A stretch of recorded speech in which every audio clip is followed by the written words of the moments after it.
नमस्कार दर्शकों, मैं जितेंद्र गुप्ता, आप देख रहे हैं स्टार सिटी न्यूज़। मैं इस वक्त मौजूद हूं करोल बाग विधानसभा के वार्ड नंबर 94 में। हमारे साथ आम आदमी पार्टी के विकास कंवर जी इस वक्त मौजूद हैं। विकास जी, स्वागत है सर। आपका बारे में हम जानेंगे कि आपका जो राजनीतिक जो जरिया आपका जुड़ा हुआ आम आदमी पार्टी में, कैसे, थोड़ा इस बारे में आपका इंट्रोडक्शन लेना चाहेंगे। देखिए जी, मेरा जो आम आदमी पार्टी से जुड़ना हुआ वो केजरीवाल जी मेरे जो है मैन है। मैं उनको देखकर ही इस केजरीवाल मतलब इस पार्टी में मैं जुड़ा, आम आदमी पार्टी से। और जो केजरीवाल जी अकेले इन बेईमान भ्रष्ट आदमियों से लड़ रहे थे और मैं उनका साथ देने के लिए इस आम आदमी पार्टी से जुड़ा हूँ।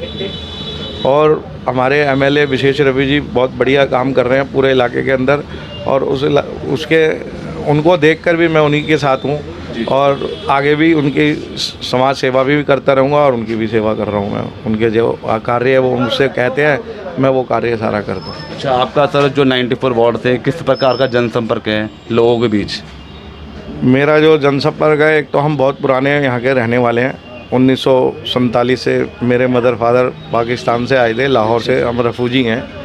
और उसके बाद हमने 20 साल यहाँ रामलीला कराई है। हम रामलीला वालों के नाम से ही वहाँ मशहूर हैं। और अभी पीछे कोरोना काल जो हुआ था, हमने घर घर जाके जो बेचारे जो परेशान थे, किसी को मैंने आटा भी दिया, किसी को मैंने आटे की बोरी भी दी, मसाले दिए, पैसे वगैरह भी कुछ जो मेरी आर्थिक जो मैंने उनकी मदद की, मैं जितनी भी हेल्प कर सका मैंने करा उनका। सर, क्या आपकी ऑक्सीजन से लेके आपकी कोई मदद रही इस समय जो ऑक्सीजन की काफ़ी मारामारी रही सर? ऑक्सीजन के लिए ऐसा था, वो पीछे केंद्र सरकार ने ऑक्सीजन दी नहीं, वो तो राष्ट्रपति महामहिम के थोड़े दखल से उन्होंने जो ऑक्सीजन उन्होंने दी, और वो ऑक्सीजन भी जो है अस्पतालों में पहुंची।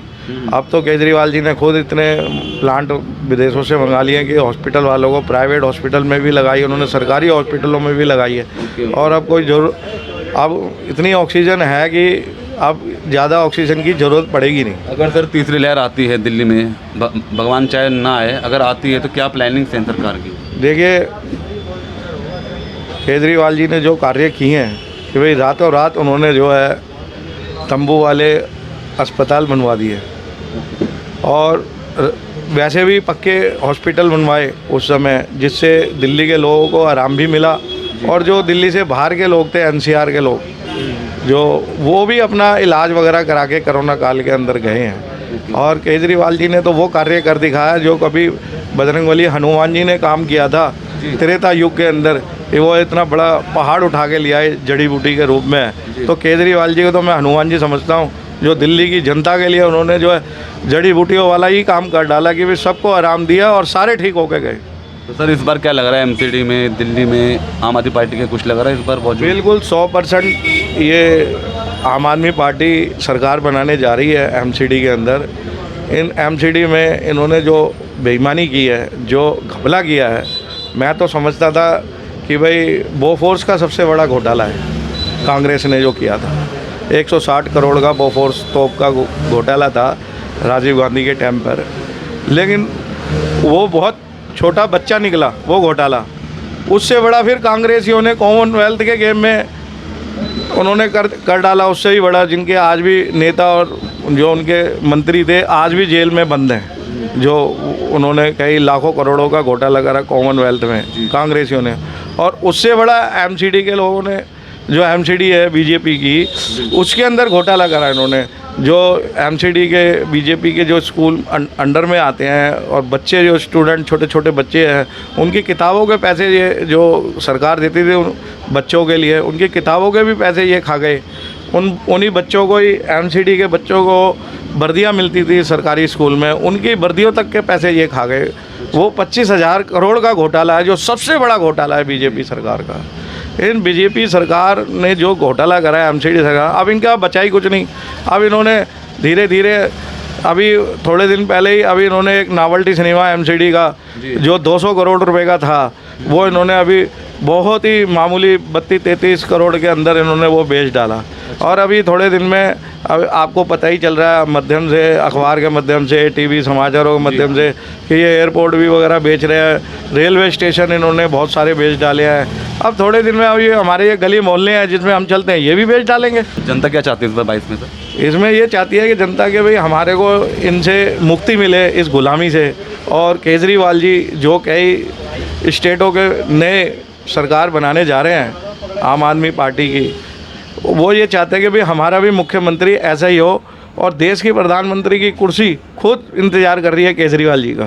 सर मुख्यमंत्री जी ने अभी प्रदूषण को लेकर, स्मोक टावर को लेकर भी उन्होंने पहल छेड़ी है सर। हाँ जी, बिल्कुल छेड़ी है उन्होंने। अभी धीरे धीरे उनका इरादा है जगह जगह हर इलाके के अंदर वो ये पॉल्यूशन को ख़त्म करने वाली जो मशीन जो उन्होंने सीपी में लगाई है कनॉट प्लेस में, वो अब धीरे धीरे आगे आगे जैसा वो देखेंगे कि हाँ भाई हाँ हमारे को सही हो रहा है, तो वो सब उसका रिजल्ट क्या आ रहा है, तो वो सब अपने अपने इलाकों में, एमएलओ के इलाकों में पहुंच जाएगी, एमएलए के से निगम पार्षदों के इलाकों में पहुंच जाएगी धीरे। हर एरिया में लगेगा सर ये? बिल्कुल लगेगा। तो क्या लगता है प्रदूषण मुक्त होगा सर? बिल्कुल होगा जी, प्रदूषण मुक्त है। प्रदूषण मुक्त तो हमेशा रही है दिल्ली। कोई दिल्ली के तो इन्होंने भाजपा वालों ने घपला कर करके यहाँ दुकानें सील करा दी, फैक्ट्रियाँ बंद करा दी, लाखों करोड़ों रुपए का आम आदमियों को नुकसान पहुँचा दिया। आज तक दुकानें सील हैं। वो बेचारे गरीब आदमी कहाँ से रोटी खा रहे हैं, कैसे खा रहे हैं, वो बहुत मुश्किल है आज के टाइम पे। बीच में कोरोना काल भी हो गया, इन्होंने आज तक उनकी सीलिंग जो हुई है उनकी दुकानें वो तक नहीं खोली है इन्होंने। सरकार ने सोचा नहीं कर रहे सर व्यापारियों को लेकर? टैक्स भी देते हैं व्यापारी, आज व्यापारी टैक्स दे रहे हैं, उनके लिए कुछ नहीं सोच रहे। वो उन्हीं से ही सरकार चल रही है, केंद्र सरकार जो इतना वो टैक्स देते हैं व्यापारी लोग जो हैं, व्यापारियों के बारे में कुछ सोचे नहीं, कोई स्कीम ही नहीं। पीछे उन्होंने कई लाख करोड़ कोरोना काल में देने की बात कही थी, अब पता नहीं भगवान जाने किसकी जेब में गए वो लाखों करोड़ों, कि मोदी की जेब में वो रह गए या शाह की जेब में ही रह गए, या वो वित्त मंत्री थी लेडीज़ उसकी जेब में रह गए, आगे किसी के पास नहीं आए वो। विकास जी लोकल मुद्दों को लेकर बात कर लेते हैं। एमसीडी चुनाव है, वार्ड 94 की क्या क्या समस्याएं बनी हैं? वार्ड 94 की जो समस्याएं हैं वो ये समस्याएं हैं कि जैसे कोई पानी भराव होता है, जल भराव, जैसे बारिश हो गई, अब बारिश इतनी हुई है इस बार, बहुत ही ज़्यादा हुई है, तो वो अब एकदम पानी की निकासी होती नहीं है। इन्होंने एमसीडी सरकार ने, जो बीजेपी की सरकार है एमसीडी में, उन्होंने कोई सफाई नहीं करवाई। वो तो लूट मार में मचे हुए हैं कि भाई जो भी लूटना है लूट लो, उन्हें पता है कि हमने आना ही नहीं है। अब जब भी लोकल सरकार आती है, अपनी एमसीडी की सरकार आम आदमी पार्टी की, ये अपने सारे जो है सीवर लाइनें वगैरह सारी सफाई करवाएंगे, और बिल्कुल भी पानी अगर बारिश का आता है जल भराव बिल्कुल भी होने नहीं दिया जाएगा। साफ सफाई ठीक चल रही है वार्ड 94 की? बिल्कुल जी। इस समय जो एमसीडी के जो पीछे इन्होंने स्टाफ के उन जो कर्मचारियों की तनख्वाही नहीं दी, और सारी गंदगी के तो भंडार लगा ही हुआ है, कूड़े लगा हुआ है, जगह जगह भंडार हो रहा है। अभी पीछे कितनी परेशानी हुई, बल्कि केजरीवाल जी ने अपनी जेब से 2 महीने की इन लोगों को तनख्वाह दी थी, जबकि उनका कोई मतलब नहीं है। निगम पार्षद कौन है विकास जी आपके वार्ड के? निगम पार्षद इस समय हमारी जो है वो सुशीला खोरवाल है, कांग्रेस आएगी, जिसका कोई पता ही नहीं है कहाँ रहती है, कहाँ आती है, कब आए कब नहीं आए। अभी कोरोना काल के अंदर वो दिखाई तक नहीं दी है। हमारे एमपी का नहीं पता कौन है हमारी एमपी।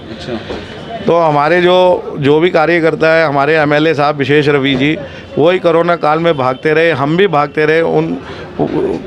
जो कोरोना काल था पीक टाइम का, उन्होंने खुद दवाइयाँ 40 फीट की मशीन लेकर आए थे, खुद उन्होंने दवाइयाँ छिड़की अपने हाथों से, विशेष रवि जी ने, और इस चक्कर में उनको भी कोरोना हो गया।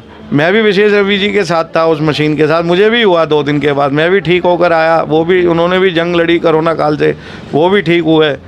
और हमारे जो विशेष रवि जी जो हैं वो इस नंबर 1 के एमएलए हैं यहाँ करोलबाग विधानसभा के। अब तक के जितने भी एमएलए आए हैं, जितनी भी सरकारें हैं, उनसे बढ़िया कोई नहीं निकला। जो भी है हमारे विशेष रवि जी ने बहुत अच्छा काम किया है। पूरे कहना चाहेंगे विकास जी, आप भी काफ़ी पुराने हो, समाज से जुड़े हो, पार्टी से जुड़े हो, अगर आपको पार्टी मैदान में उतारती है वार्ड 94 से, तो कैसा संघर्ष रहेगा? देखिए जी, अगर वो मेरे को अगर वो मानते हैं, मुझे अगर वो टिकट मिलती है एमसीडी की, तो मैं तो पब्लिक से वैसे ही जुड़ा हूँ, डोर टू डोर, और घर घर मेरे को सारे लोग सब जानते हैं, और उनकी जो समस्याएं मैं खूब अच्छी तरीके से जानता हूं। मैं ज़मीनी हकीकत भाई जो उनकी समस्याएं वो मैं उनकी सारी समस्या हल कराऊंगा। आम आदमी पार्टी के काफ़ी इस समय वो रहेगा, लहर रहेगी दिल्ली में, तो काफ़ी चैलेंजेस रहेंगे। एक वार्ड से 10-10, 20-20 दावेदार रहेंगे, टिकट एक को मिलेगी, तो क्या लगता है इस चीज़ को लेकर कैसे चैलेंजेस रहेगा सर? देखिए जी, ये तो जनता सब देख ही रही है कि भाई सच्चाई हमेशा जो है बुराई पे सच्चाई की जीत रही है हमेशा, और जो बुरा है वो बुरा ही रहेगा और जो अच्छा है वो अच्छा ही रहेगा। दिल्ली सरकार इस समय पूरा दिल्ली को फर्स्ट क्लास नंबर 1 की सिटी बनाने में लगी हुई है, और एमसीडी की सरकार आम आदमी पार्टी में आ जाती है तो बिल्कुल एकदम विदेश से भी बढ़िया दिल्ली सिटी बन जाएगी। कोई कूड़ा नाम की चीज़ नहीं रहेगी, सबको टाइम से पानी मिलेगा, 24 घंटे पानी मिलेगा, बिल्कुल प्रॉपर सफाई होगी, और जो भी एमसीडी के अंतर्गत जो काम आते हैं जनता की हिफाजत के लिए वो सारे काम किए जाएंगे। धन्यवाद सर आपका, विकास कंवर जी। तो ये हमारे सीधी बात विकास कंवर जी से, स्टार सिटी के साथ मैं जितेंद्र गुप्ता।